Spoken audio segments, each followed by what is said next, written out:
El tema de esta mañana, quiero contarle cómo no lo vamos a compartir. El tema es autoridad espiritual.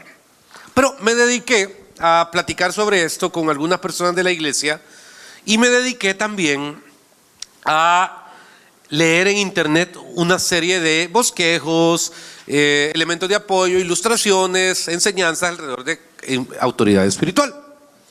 Pasaron dos cosas. Descubrí lo que no quisiera predicar. ¿A qué se refiere, pastor? Me llamó la atención la inmensa cantidad de enseñanza que hay sobre la autoridad espiritual desde la perspectiva de la hegemonía de una figura, hombre llamado padre espiritual, mentor, pastor, como usted quiera, sobre un grupo determinado como congregación. Y no es que le tenga ñañara a eso, sé que es bíblico y sé que es correcto. Pero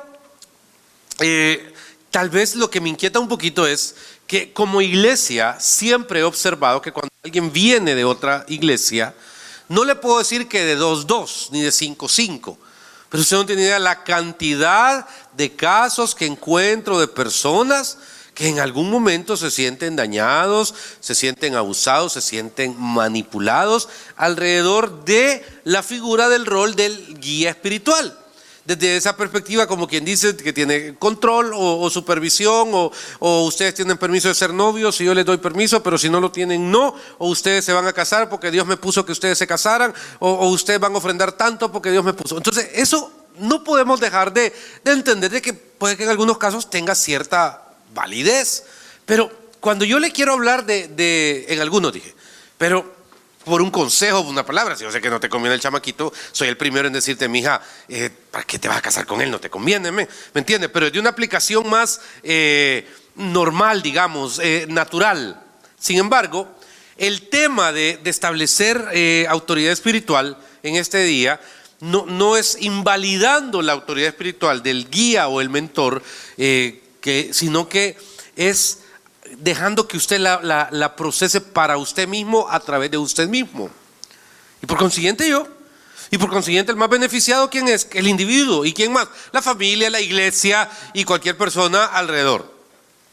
Para iniciar quiero tocarle dos casos para que podamos, así en la casuística que a mí me gusta siempre compartir, está en Segundo de Reyes. Lo vamos a leer y luego vamos a tratar de separar. Fíjese que uno está lleno de una autoridad espiritual revelada sobre otra persona, pero el otro, el mismo caso, está quebrado porque es una autoridad espiritual diferente. Y el primero está en Segundo de Reyes, capítulo 2, y si me permite vamos a ir al versículo 12. ¿Lo tiene? Amén. Lo leemos en el nombre del Padre, del Hijo y del Espíritu Santo. Dice: viéndolo Eliseo, clamaba: Padre mío, carro de Israel y su gente de a caballo. Y nunca más le vio, y tomando sus vestidos, los rompió en dos partes. Vea qué interesante momento. Elías es el más importante profeta del Israel del Antiguo Testamento, por todo lo que involucró. Sin embargo, está por terminar su ciclo. Usted sabe que Elías no murió. Elías fue alzado. Un poco místico, diría yo, al final, porque Elías fue alzado y obviamente había que buscar un sucesor. Y ese sucesor aparece en un principio complejo porque como que todo el mundo no sabía qué iba a pasar. Pero había uno que había sido designado, Eliseo. Eliseo es designado y al ser designado le hace una pregunta bien interesante a Elías. Y le dice: mira, dicen que vas a ser quitado hoy, que no sé qué, y en el punto que sí te vas a ser alzado. ¿Qué quieres?, le pregunta el mentor al discípulo. La respuesta es gigante, es ambiciosa. Y no debe dar miedo ser ambicioso en las cosas espirituales. Le dice: quiero una doble porción de tu presencia. Chivo, le dice: ¿querés una doble porción de mi presencia? Sí, la vas a tener. Solo que te voy a poner una condición. ¿Cuál es? Que estés conmigo en el momento en que yo sea levantado. La cosa presencial es más que interesante. Que estés conmigo en el momento que yo sea levantado define absolutamente casi la voluntad de Dios. Y tiene que ver con tiempo y tiene que ver con paciencia. Entonces de repente comienza Elías a jugar con Eliseo. Le dice: hazme un favor, quiero que vayas a hacer un mandado a tal lugar. Vive Jehová y vive tu alma que no te voy a dejar, le dijo. Hazme un favor, anda a comprarme allá unos borrachos allá, una pastelería allá en Santana. Vive Jehová y vive tu alma que no te voy a dejar. Hazme un favor, anda allá al Rancho Clemente, a la Unión, a comprarme una mariscada. Vive Jehová y vive tu alma que no te voy a dejar. Qué importante es esto. ¿Por qué? Porque entonces el hombre estaba demostrando en la acción que estaba cumpliendo lo que de palabra le había pedido Elías, que no se apartara de él. Aunque el mismo Elías en algún momento le pedía que se apartara, como el pacto era que no se iba a apartar, simple y sencillamente no se apartaba. Punto número 1. Pero de repente Elías obviamente es alzado, y es en el momento que expresa este texto, en el versículo número, 2:12, es en ese preciso momento donde es expresada esa palabra, porque se está yendo el hombre. Dice: Padre mío, carro de Israel y su gente de a caballo, y nunca más le vio. Y tomando sus vestidos, lo rompió en 2 partes, tomando un acto profético de lo que se refiere a la doble porción de la presencia. Ok, hasta ahí está todo bien. Eliseo es el nuevo profeta en Israel, va avanzando por todos lados, tiene autoridad espiritual, la ejerce. Pero llega un momento, y lo vamos a definir en específicamente el capítulo 13, ahí mismo en el segundo libro de Reyes, cuando el ciclo de Eliseo, del mismo que estamos hablando, está por terminar.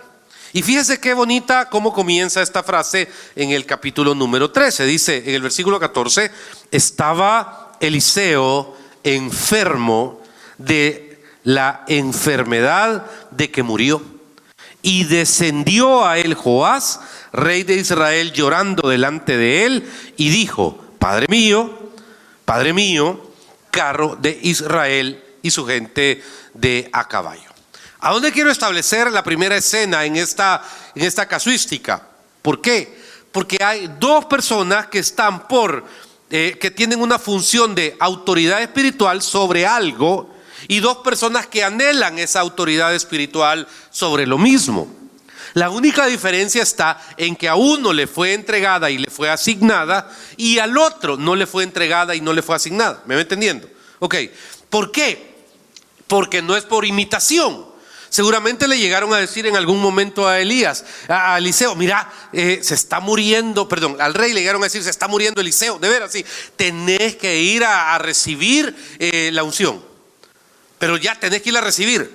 Y probablemente el otro dijo: sí, tiene razón. ¿Y cómo voy a ir a recibirla?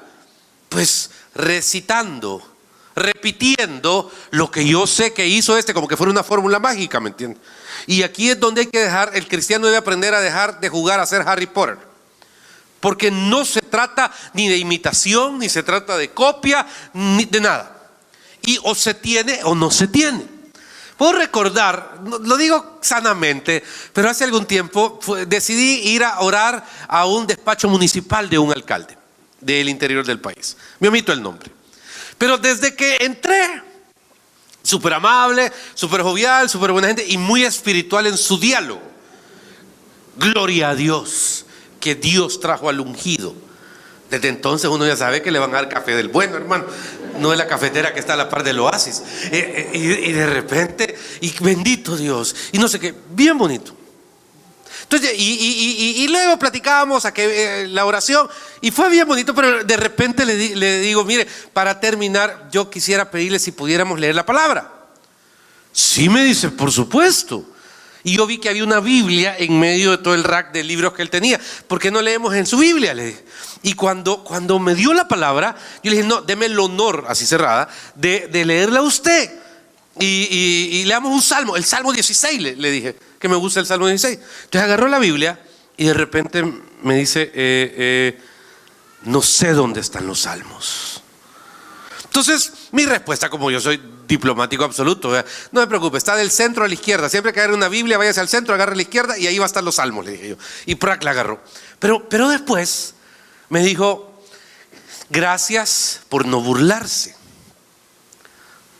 Pero sí hoy he reconocido algo, que mi relación con Dios no es política, tiene que ser sincera.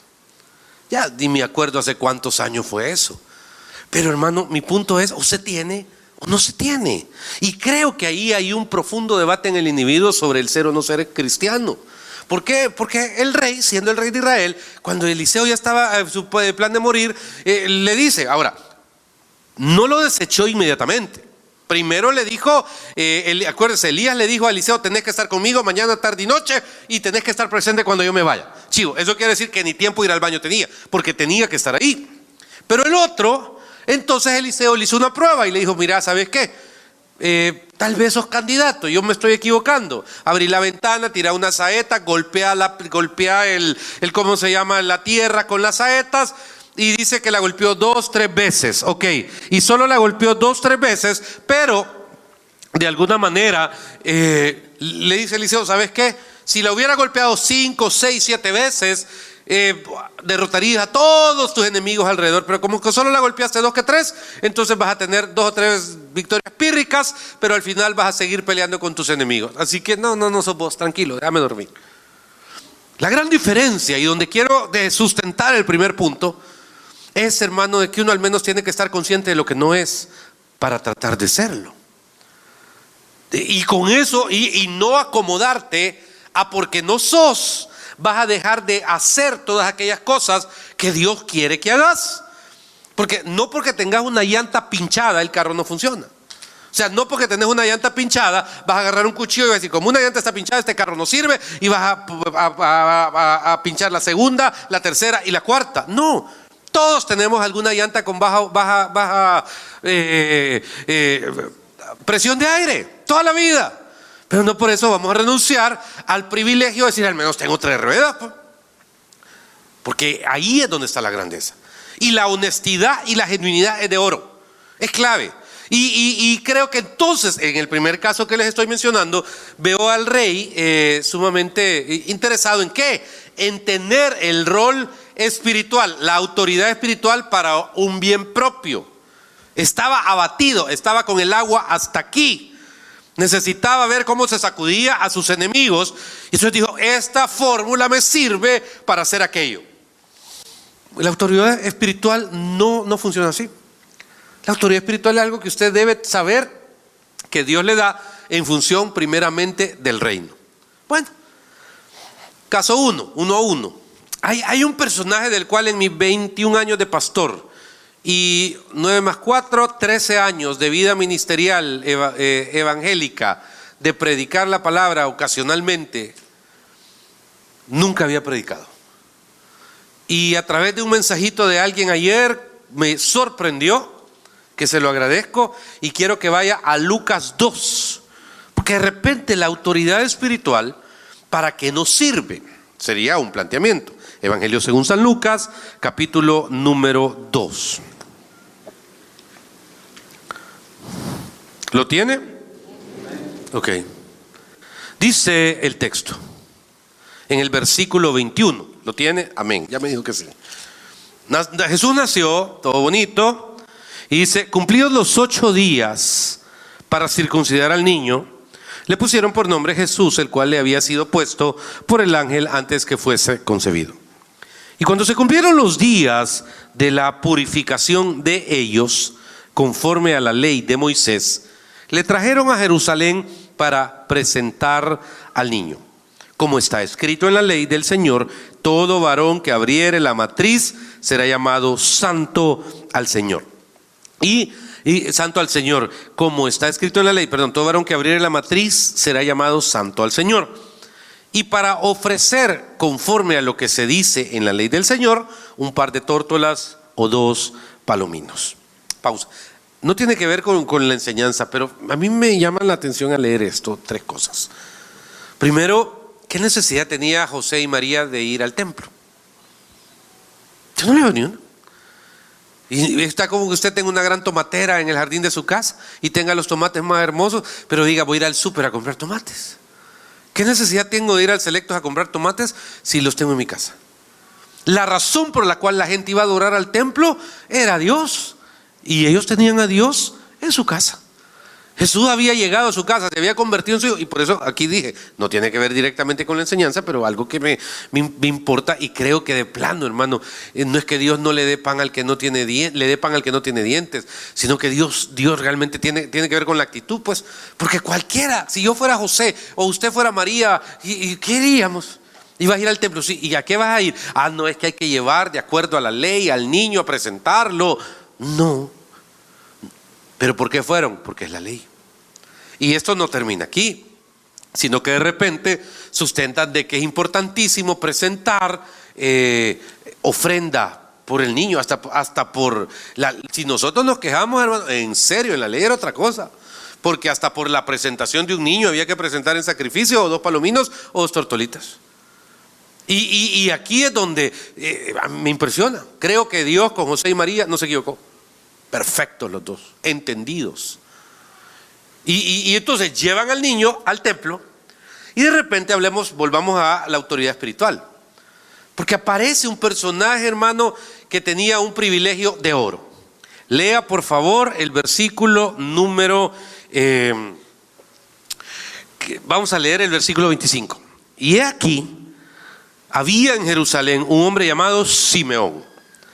Y este hombre justo y piadoso esperaba la consolación de Israel, y el Espíritu Santo estaba sobre él. Y le había sido revelado por el Espíritu Santo que no vería la muerte antes que viese al ungido del Señor. Y movido, hermano Herbert, por el Espíritu, vino al templo. Y cuando los padres del niño Jesús lo trajeron al templo, analice esto, Kiki, para hacer por él conforme al rito de la ley. A todos aquellos que son grandes pensadores en la reflexión de la palabra de Dios, les dejo algo en jaque mate.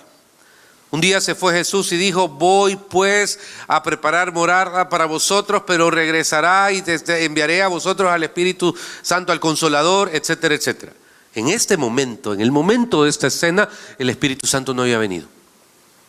Pero me está diciendo que había un hombre que había sido lleno con el Espíritu Santo. Y el Espíritu Santo no está en minúsculas para que alguien diga: no es él un espíritu. No, es el Espíritu de Dios, es el mismo, el Espíritu Santo. Y no me lo menciona una, ni dos, sino que 3 veces. Ahora, este hombre tenía un anhelo en su corazón. El anhelo en su corazón era no morir hasta que conociera al Mesías. Recuerde que para nosotros, hermano, el Mesías ya vino. Para el pueblo de Israel no ha venido. Okay. Son dos contraposiciones absolutas en esa parte. Para nosotros Jesús es Dios, es el Salvador del mundo y es parte de la Trinidad, Padre, Hijo y Espíritu Santo.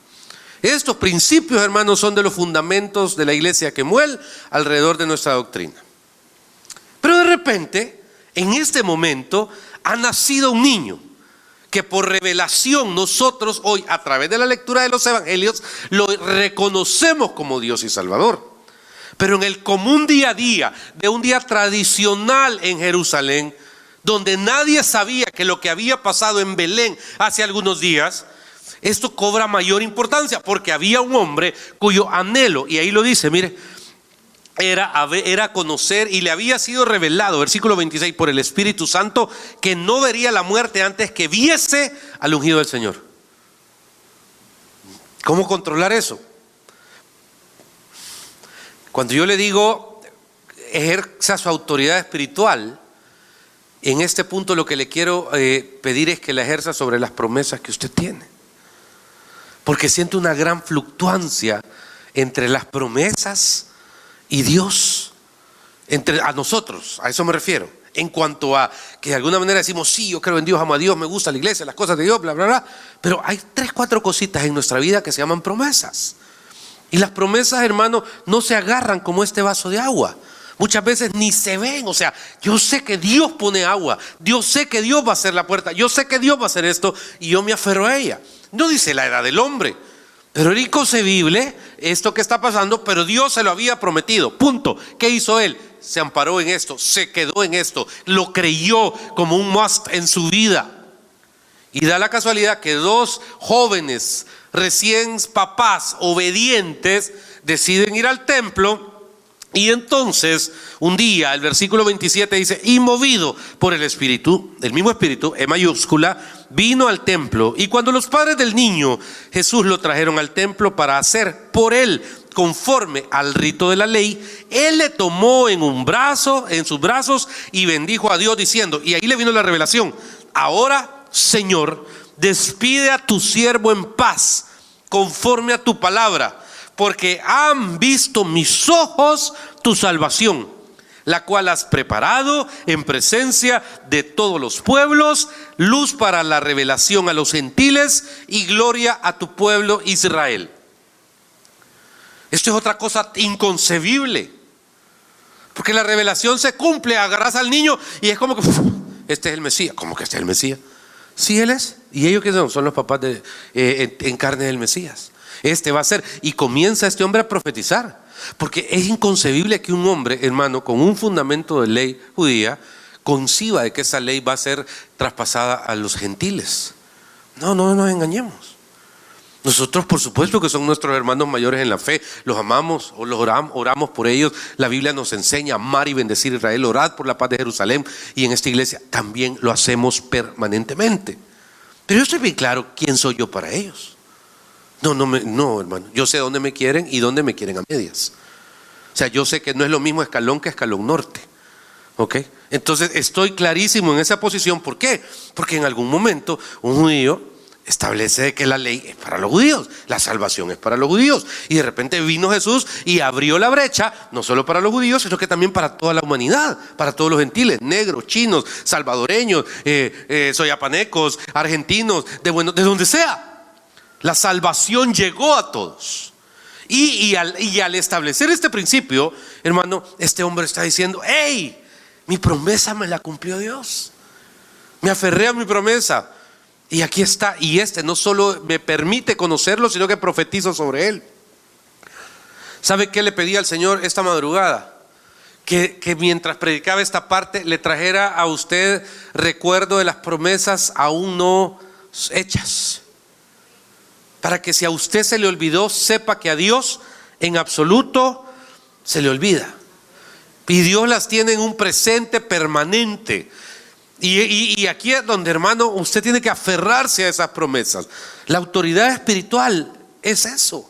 La autoridad espiritual es el Señor, aunque padre y madre me deje, con todo Jehová me recogerá. Sí, caerán 1000 a mi lado y 10,000 a mi diestra, tengo el agua hasta aquí, pero ¿sabes qué? A mí no van a llegar. O sea, ¿por qué? Porque a mí me sostiene Dios, porque a mis hijos los sostiene Dios, porque lo que yo soy o lo que yo espero lo lleva Dios en el hueco de su mano. Y tengo claras 4 o 5 cosas en mi mente, hermano, que yo digo, Señor, sé que un día las voy a ver. Las voy a ver en el nombre del Señor. ¿Cuáles son las suyas? Ahora, así como él va 2-1 el partido, quiero empatárselo. Hay un caso que para mí es una tragedia. Vaya por favor a Génesis 25. Quizá es uno de los textos más trágicos de toda la Biblia. Había 2 hermanos en Génesis 25. Creo que ese es el texto, y en el versículo 27 ya son adultos. Y dice, y crecieron los niños, y Esaú fue diestro en la caza, hombre del campo, pero Jacob era varón quieto que habitaba en tiendas. Y amó Isaac a Esaú porque comía de su casa, mas Rebeca amaba a Jacob. Este es un serio problema en muchos matrimonios hoy en día, cuando usted ve hijos que se inclinan por la mamá se inclina por uno, aunque aman a todos, yo soy bien claro, pero cuando la mamá inclina por uno y medio hace berrinche uno y ahí está, y el otro por otro, no, eso es un errorazo, hermanos. Y si Dios le ha dado hijos que no llevan su sangre como madre o como padre, es una doble bendición criar hijos ajenos, porque Dios le está diciendo, no solo te doy la responsabilidad delegada de crear algo que Dios ha salido de tu sangre, sino te doy la oportunidad de que tengas en cobertura a alguien que por algún motivo especial fue puesto en nuestras manos. Bendiga a sus hijos de crianza. Pero en este caso usted ve 2 muchachos. Ahora hay algo muy importante, la primogenitura. La primogenitura, aunque hoy la vemos como que no significa nada, es un privilegio que no te hace mejor que el segundo al último, sino que es una bendición. Tiene que aprender a verlo usted de esa manera sobre cualquier cosa. Es un privilegio, hermanos, y es una bendición. Y al ubicar en ese contexto, hermano, es esa situación, pasamos a otra cosa muy interesante. Porque las cosas espirituales, se lo voy a poner así. Su servidor pertenece a una familia de origen árabe cristiano. Y en la tradición de las familias árabes cristianos, el primer hijo es designado a la iglesia, a árabe cristiano católicos. Entonces, por tradición en la familia, el primer hijo o termina siendo monja o termina siendo sacerdote. Ahora, el punto es que no se ve como carga. Hermano, es un verdadero honor. Es un orgullo decir, este primer hijo es consagrado a la iglesia. Yo me fui del otro lado, terminé siendo pastor, pero al final primogénito terminó sirviendo a Dios, punto. En tienda ajena, pero terminó sirviendo, así que no se quejen. Entonces, ¿entiende el valor de la primogenitura? Consagración a Dios. En el pensamiento de todas las áreas, de todas las religiones mediterráneas, judíos, musulmanes, etcétera, la primicia es vital. La primicia es para Dios, sea material, sea financiera, sea en cualquier cosa. La primicia es para Dios. Y en ellos no cabe por qué no va a ser así. No hay un cuestionamiento. No, la primicia es para Dios. Entonces, en el caso patriarcal, usted vio un vínculo, el papá amaba a uno porque era el cazador, el que iba a taekwondo, el que jugaba fútbol, el que metía el balón por todos lados, y el otro era el artista. Entonces de repente la mamá estaba pegada con el artista y el otro el que soñaba que fuera un Cristiano Ronaldo, el hijo, y así usted ve la diferencia. Cada quien tiene su personalidad, y yo creo que cada hijo tiene que tener su personalidad. Lo que no tiene ningún padre que hacer es inclinarse por uno de los hijos. Tiene que ser parejo. Pero resulta que ya son adultos y dice que crecieron, fueron diestros en la casa, Esaú era hombre del campo, etc. Y un día determinado, el versículo 29, y guisó Jacob un potaje, y volviendo Esaú del campo cansado, dijo a Jacob: te ruego que me des a comer de ese guiso rojo, pues estoy muy cansado. Por tanto fue llamado su nombre Edom. Y Jacob respondió: véndeme en este día tu primogenitura. Entonces dijo Esaú: he aquí, yo me voy a morir, ¿para qué pues me servirá la primogenitura? Y dijo Jacob: júramelo en este día. Y él le juró y vendió a Jacob su primogenitura. Y entonces Jacob dio a Esaú pan y del guiso de las lentejas, y él comió y bebió, y se levantó y se fue. Y así menospreció Esaú la primogenitura. Es una tragedia en la autoridad espiritual. Porque aunque obviamente la promesa estaba establecida en Jacob, no hubiera terminado tan mal este muchacho. Y un día terminado, una vez oí un predicador que decía: no, es que mire, la mamá y el hijo confabularon ahí estaban practicando como que estuvieran practicando para falsificarle la firma al Señor, para quitarle los cheques, etcétera. Porque eso es lo que hizo la mamá y Jacob. Mintieron, le mintieron al papá en su ceguera y en su vejez para que bendijera al otro y no a este. Pero eso no solo fue una trampa, mamá-hijo consentido, sino que creo que Esaú abrió puertas desde este momento para que vinieran desgracias sobre su vida al no tener en estima correcta la bendición mayor que Dios da, que en este caso es la primogenitura. Esto es importantísimo. ¿Y para qué me sirve la autoridad espiritual, pastor? Para ubicarme que las cosas espirituales valen. Esto no es changoneta, hermano.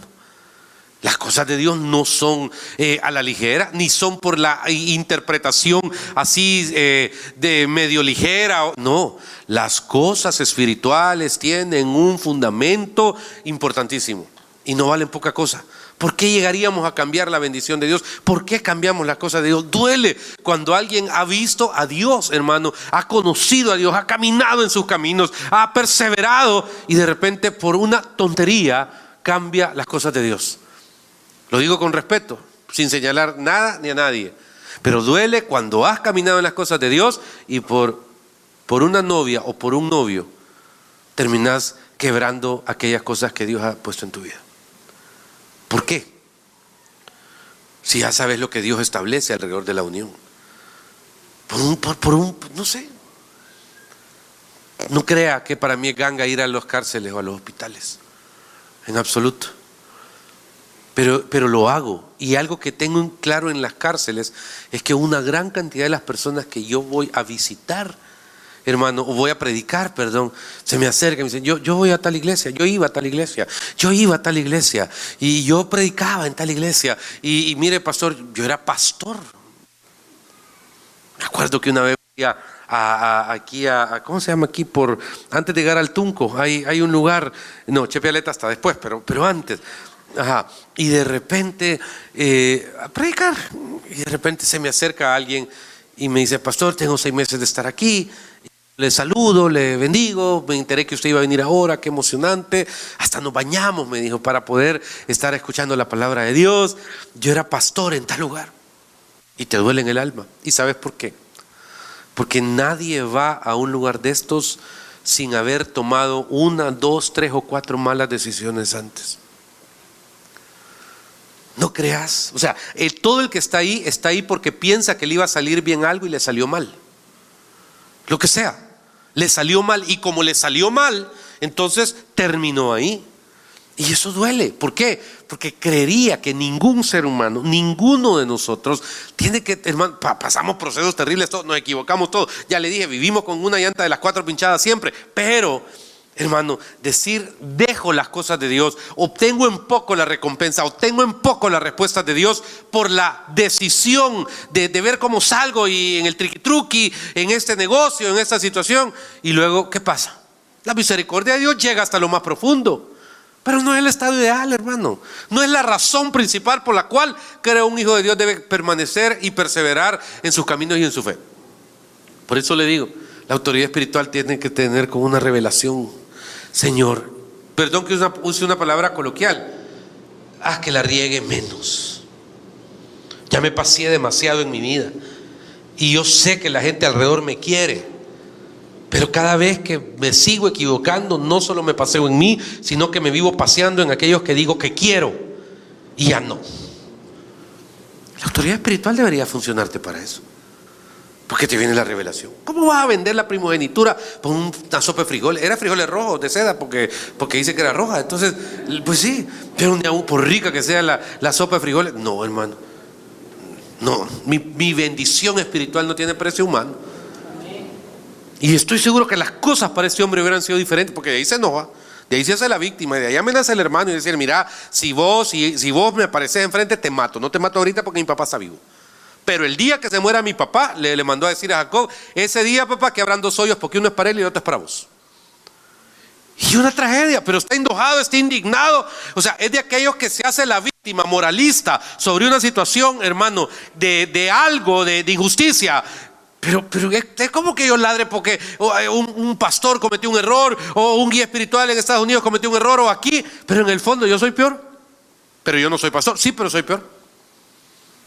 Espiritualmente nunca debes vender aquellas cosas que se llaman primogenituras en tu vida. Todas aquellas cosas que han sido por el Señor. Y la autoridad espiritual es para mantenerte y para sostenerte. 2:2. Vaya por favor a Hechos 3. Libro de Hechos, capítulo 3. Dice mi estimada Clementina este texto algo súper importante. Estoy directo porque estoy buscando hechos en el Antiguo Testamento. Me parezco aquel que le conté. Hechos 3. Amén. Que no es pecado. La llamada es léala. Eso es todo. Léala. Hechos 3. Hay un momento bien interesante alrededor de Pedro. Hablemos un poquito de los últimos días de Pedro. Pedro tiene autoridad espiritual, sí, y no la desprecia ni la usa incorrectamente. La usa. Pero Pedro es un personaje, ¿cómo se llama aquella gente que hoy en la mañana está anímica? Hay una enfermedad, no me acuerdo, que hoy está bien y en la tarde está mal, y el día siguiente ama a todo el mundo y el día en la tarde odia a todo el mundo. Eso, que no sea una excusa, porque hoy un montón de gente habla de la bipolar. No, o sea, entonces mis bebés son bipolares desde que son chiquitos, hermano. Pues no puede ser. No, usted no tiene que tomar autoridad, o sea, no deje que esas cosas tomen autoridad sobre usted. Pero bueno, Pedro vivía ambivalentemente. un día tuvo la iniciativa o la situación de que Jesús le dice, mira, si querés, ¿qué haces? Yo soy pescador, chivo, pero si querés ser pescador, ¿verdad? Yo te voy a hacer pescador, pero pescador de hombres, acepto. Y dice, dejándolo todo le siguió. No cualquiera deja todo tirado, hermano, por irse a un viaje misionero a Colombia, un ejemplo. Pero le siguió. Analicemos un poquito más la vida de Pedro. Se hizo parte del círculo íntimo. No sé si se llevaba bien con Judas o Elías, que no era muy buena pieza el otro. Tuvieron la misma oportunidad. ¿No? ¿Se dice Olía o Elías? Olía, ¿verdad? Ok, to smell something about it. Ok, entonces, y de repente, hermano, Pedro, brillante. Señor, hasta el fin del mundo voy a estar con vos. Y lo demostró bonito. Llegaron a capturar a Jesús. Quien se meta con Jesús se mete conmigo. Pero Jesús, lejos de decirle gracias, Pete, casi lo recrimina y le pone la oreja al otro. Sigue la ruta. La gente dice, es que Pedro negó a Jesús. Sí, pero era el único que estaba cerca. Si los otros 10, hermano, les habían dicho que había orden de captura a las 8 de la tarde, 8 de la noche, y a las 9:30 estaban allá en Xela, en Quetzaltenango, Guatemala. Pasaron por puntos ciegos porque no podían esperar. Pero ¿quién estaba ahí? Lo negó, sí, pero ¿quién estaba cerca? Pedro. Y por eso le dice, mira, y vos sos uno de ellos. No, pero vos parece, no, pero es que yo te vi, chavo, si vos estabas ahí en el Getsemaní. No soy yo, kikiriki, canta el gallo. Pero ¿quién estaba ahí? Pedro. Tan hecho así mal se siente por haber negado a Jesús, que termina yéndose a Galilea. Y de repente dices, voy a pescar, me voy a volver al mundo. Pero cuando Jesús le dice, y mira, ya pescaron, no, y pesquen más adentro, que no sé qué, tiren a la derecha la red y toda la historia, y ya les tiene el pescadito asado y todo. Es impresionante que cuando Pedro se da cuenta que es el Señor dice, ¿sabes mi chulón, hermano? Y se tira al agua por pena. Eso es bien importante. Nos debe dar pena pecar. ¿Por qué? O sea, ¿por qué? Porque de alguna manera sabemos que no está bien. Porque si no está bien, está bien. Me explico. O sea, nos debería dar pena. Si hay una condición de pecado en nuestra vida, que me alegra, que nos haga sentir avergonzados porque sabemos que estamos haciendo algo incorrecto. Porque eso significa de alguna manera que el Espíritu Santo está en nosotros. Porque nos redarguye de todo pecado, dice la palabra. Entonces, en ese de ir y venir y en esa situación alrededor de Pedro, hermano, Pedro resulta de que termina un día de nuevo en Jerusalén, cubierto con el Espíritu Santo y involucrado. Bonito, hasta ahí estamos perfectos. Pero Pedro recibe la investidura del Espíritu Santo. Y quizás el que más cola que tenía que le patearan era él. Pero en esta escena que vamos viendo, yo digo, el poder espiritual llegó para que lo pusiera por obra. Dice, Pedro y Juan subían juntos al templo a la 9ª hora de la oración. Y era traído un hombre cojo de nacimiento, a quien ponían cada día a la puerta del templo que se llamaba La Hermosa. Póngale atención, lo ponían, él no iba, lo ponían, para que pidiese limosna de los que entraban en el templo. Cuando vio a Pedro y a Juan que iban a entrar en el templo, les rogaba que le diesen limosna. Pedro con Juan, fijando en él los ojos, le dijo, míranos. Entonces él les estuvo atento esperando recibir algo de ellos. Mas Pedro dijo, no tengo plata ni oro, pero lo que tengo te doy. En el nombre de Jesucristo de Nazaret, levántate y anda. Y tomándole por la mano derecha, le levantó y al momento se le afirmaron los pies y los tobillos. Y saltando se puso en pie y anduvo y entró con ellos en el templo, andando y saltando y alabando a Dios. Y todo el pueblo le vio andar y alabar a Dios y le reconocían que era él, que dice, el que se sentaba a pedir limosna a la puerta del templo, La Hermosa, y se llenaron de asombro y espanto por todo lo que había sucedido.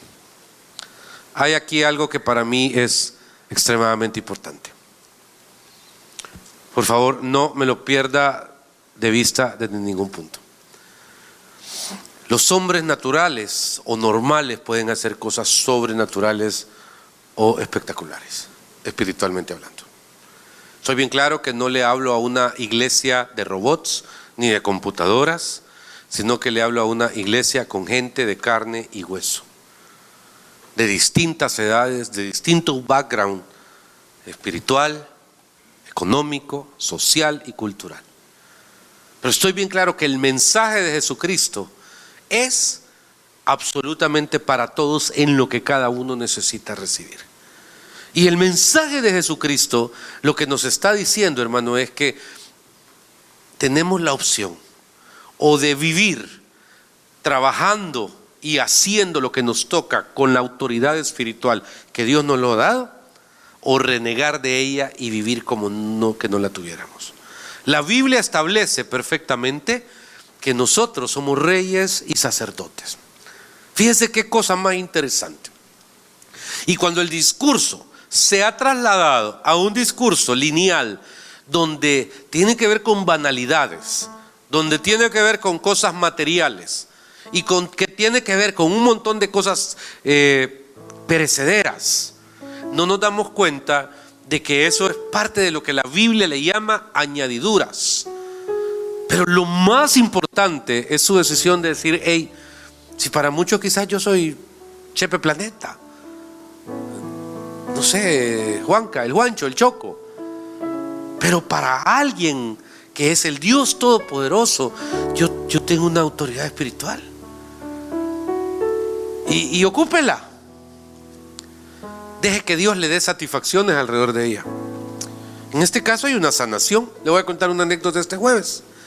Este jueves estaba celebrando el cumpleaños de un pastor en un bonito restaurante que me había invitado. Bien chivo, porque me dijo: mire, quiero celebrarlo con alguien sincero. Me dijo. Vaya, dije yo. Y gente sincera, y al final solo estaba yo. Entonces, y usted sabe de dónde viene el origen de la palabra sincera, ¿verdad? Las máscaras en el teatro griego se hacían con cera de vela. Entonces la máscara representaba la figura de a quien quiero personificar en el teatro griego, Antígonas, quien fuera. Entonces el ser sincero, sincera, significa no tener máscaras. ¿Va? Probablemente tengo algunas y no lo ha notado este pastor, pero qué bendición que ahí estábamos. Y de repente me llamaron y me dice la persona: mire, quisiera que viniera al Hospital San Rafael a ver. No fue jueves. Jueves comí con usted, si mal no me acuerdo. Miércoles, ¿qué día comimos? Pues fue viernes, hermano, viernes. Entonces resulta de que el viernes que aquí está presente la hermana Magdalena, y de repente me dice: mi papá está en el hospital. ¿Y a qué hora termina la visita? A la 1. Era en el Hospital San Rafael. Entonces me tuve que disculpar a media rica comida. Terminé en el Hospital San Rafael, hermano. Así, 2 a la 1, como que dice la señora a punto de cerrar la puerta de la visita, y yo. No fue viernes, no, fue miércoles tuvo que haber sido. Es que aquí estoy viendo a quien he visto todos los días, hermano. Fue miércoles. Bueno, la cosa es que llego al hospital. Mira, encuentro un anciano, hermano. No estaba entubado de inconsciente, estaba entubado de que puede respirar, pues vea, o sea, estaba consciente pero no podía ver. Me llamó la atención lo primero: un hombre de 93 años sin una sola arruga, en serio, ni con todas las toneladas de botox que nosotros nos hemos puesto en la vida. Eso es por usted, no por mí. Nos vemos sin arruga, pero este hombre no tenía una sola arruga. Y todavía le dije a Carlos: mira, he descubierto a un anciano sin arrugas. Impresionante. Pero estaba sedado. Y de repente solo le apreté la mano y le dije: vaya, hermano, yo vengo a orar por usted. ¿Usted me haría el honor de recibir a Cristo? Y solo, yo esperando que me abriera los ojos. No me abrió los ojos, solo me apretó aquí. Vení, George, como que vos seas. Y entonces, dame la mano. Y entonces de repente es como que me hace así. Yo le digo: bueno, entonces oremos. Y hicimos el plan de la salvación. Señor Jesús, yo te acepto en mi corazón. Y eso significaba: estoy consciente de la oración. Te pido vivir en tus planes y propósitos. Me la apretaba, y quizá cuando dejaba de repetir en su mente la soltaba. Te pido, etcétera, la salvación. Hizo el plan de la salvación, amén. Y luego, gracias, Jorge. Y de repente fue bien hermoso, porque llegó la hermana Magdalena. Ya me fui de regreso a mis labores. Pero el día sábado, el día viernes me habló, mire, mi papá falleció. Y entonces, bueno, le dije, voy a ir a la vela. Fuimos a la vela y estuvimos con varios hermanos de ustedes. Y el domingo, el sábado, perdón, fue el entierro ahí en la Bermeja. Pero en medio del entierro, algo que a mí me impresionó es que todo el mundo estaba como con cierta distancia. Y yo les decía, el hermano, que no sé qué, y se me acercó un hijo y me dijo, mire, mi papá nunca fue a ninguna iglesia, nunca fue a ninguna congregación, nunca se acercó a nada, pero yo le pido a Dios que tenga misericordia de él. Entonces a mí me llenó de alegría oír eso, porque entonces le dije, no te preocupes, tu papá recibió a Cristo el día miércoles, lo claro, porque el jueves estuve allá y el viernes aquí. Entonces, y fue una gran alegría. Pero fue una alegría emocionante porque me dijo, ¿en serio, pastor? Sí, le dije, tu papá en la cama tal del cuarto piso del Hospital San Rafael, en la UCI, recibió a Cristo. Y no paraba de llorar esta persona. Y yo decía, bueno, Señor, entre todas las cosas trágicas que hay alrededor de la vida de uno, qué poderoso es que lo termines usando. ¿Me entendés? Y ahí es donde, por eso ocupo una ilustración como esta, porque yo necesito pedirle un favor, úsese en el Señor, úsese en el reino. No pregunte lo que no hay que preguntar. No, hombre, acuérdese de estos 4 o 5 casos. El uno que sabía y anhelaba la porción espiritual, le dijo, Padre mío, carro de Israel y su gente de caballo, no te voy a dejar, y la tuvo. Y el otro que fue por conveniencia a decir, Padre mío, ¿cómo es que se decía? Espérame, Padre mío, carro de Israel y su gente de caballo. No, hombre, se huele la hipocresía. Número 1. Número 2, la percepción, hermano, de decir como Simeón, son mis promesas, la autoridad espiritual yo la tengo. Y yo le he pedido al Señor que me enseñe al Mesías antes de morir. Me quiero ir tranquilo.